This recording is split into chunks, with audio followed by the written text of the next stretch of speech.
So I think British electorate is pretty much made up its mind what it wants to do. I'd be surprised if there's late change now. For me, the question is not so much about what happens on Thursday night. I'm expecting that to deliver a Boris Johnson majority government. The question for me is what Boris Johnson will do with the undoubted authority that he will gain from being the first Conservative Prime Minister for 25 years to obtain a decent working majority in Parliament. He can use that to deliver a Brexit which protects the British economy, allows him to deliver on many of his ambitions for public services, for reduced taxation, or he can use it to deliver a hard Brexit, which means that we will struggle to deliver on those promises because the economy will be in a much worse position. So it's going to be all up to him to decide how to interpret Brexit once we've left the European Union. So what do you think the most likely scenario is then? Let's say Boris Johnson is able to retain power with that majority.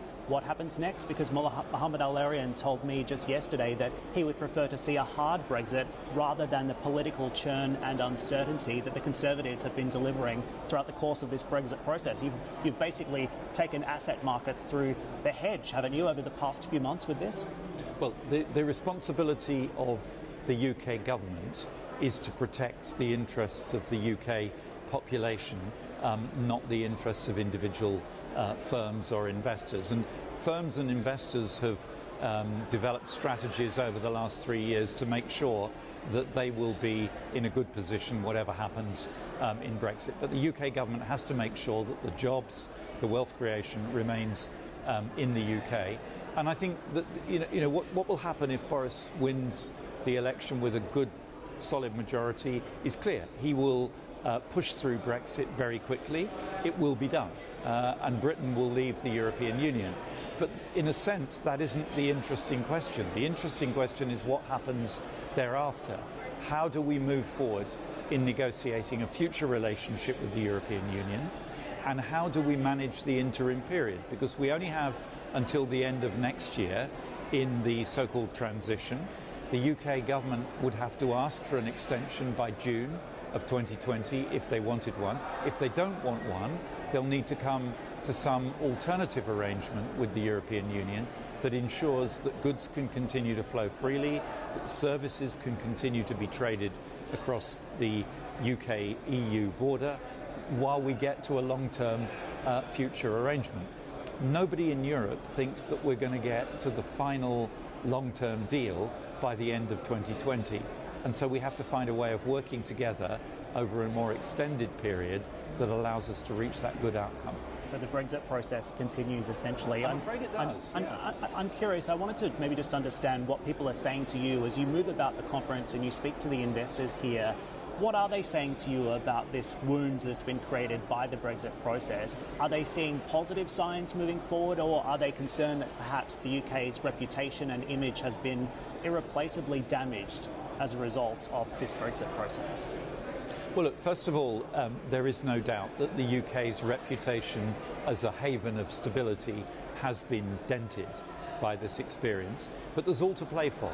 If we now demonstrate that we can deliver a sensible Brexit that satisfies the millions of people who voted to leave the European Union, but does it in a way that protects the UK economy, then actually when a few years have elapsed and people look back, maybe they will see this as an example of democracy in action rather than a system in meltdown. This is what we've been hearing from the Conservatives for such a long time as well. Theresa May tried to get it done. She had years to get it done and couldn't get it done. Ultimately, it all ended in tears. Who's to say it isn't going to end in tears under Boris Johnson as well?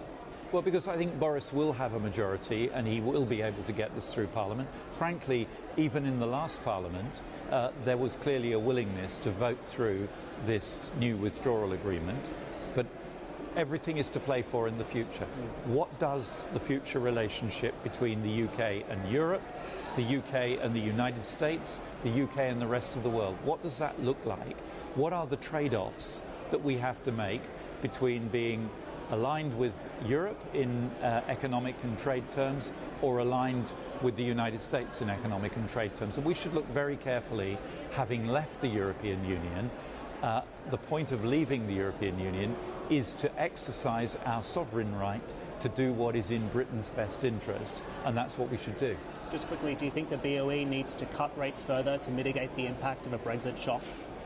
Well, if there were a no-deal Brexit, there would be a shock to the economy, and one of the tools in the tool bag is the Bank of England's ability to manage monetary policy. But I don't think there's going to be a no-deal exit. I think there will be an exit very quickly after the election with the deal that Boris Johnson set out in the autumn.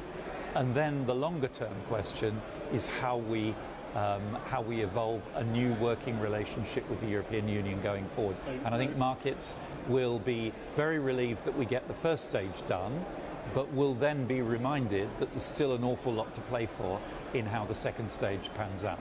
Okay. Very interesting. Thank Philip you. Hammond, we'll leave it there. Thanks for joining us today. That's Philip Hammond there, the former Chancellor of the Exchequer. Guys, with that, it's back over to you.